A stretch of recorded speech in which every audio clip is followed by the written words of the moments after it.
All right, so what is to be done? Systemic reform is clearly required. There must be reform regarding the rules, the existing rules themselves, as well as tougher enforcement of these rules in order to achieve reform. The governance structure in which these rules are implemented also needs to be revised in order to achieve both acceptability and sustainability. These changes should be implemented through both the World Trade Organization, which deals with global policies, trading policies between nations, as well as the International Monetary Fund, which deals with monetary cooperation between countries, as well as global economic growth. The U.S. has a major interest in achieving such reforms due to the declining role of the dollar from about 75 to 85% down to about 50 to 60% today. All right. Both the IMF and the WTO do have existing rules against competitive undervaluation, but they lack effective enforcement mechanisms.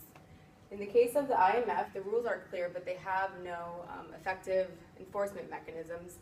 In contrast, the WTO has enforcement mechanisms, but its rules are unclear. This causes a major problem.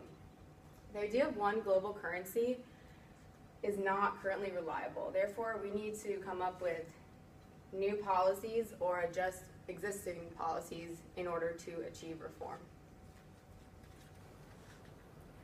In order to achieve reform, changes need to be made to the existing policies of the IMF and the WTO. In the case of the IMF, the chief need is to add policies to enforce the two already existing policies, which are the banning of significantly undervalued currency exchange rates and the requirement of consulting with the country before intervening with their currency.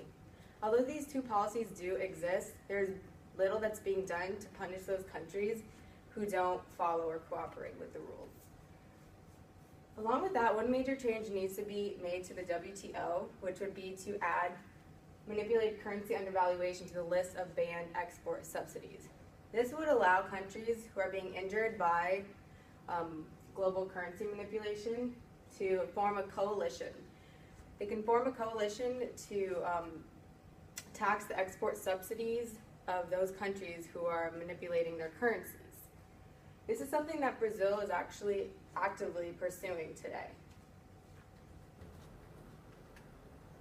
There are two proposed amendments that could fix this problem of global currency manipulation.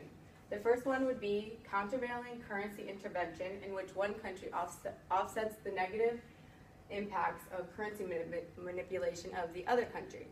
An example of this would be Japan buying a bunch of yen to keep Japan buying a bunch of dollars to keep the dollar high and the yen low.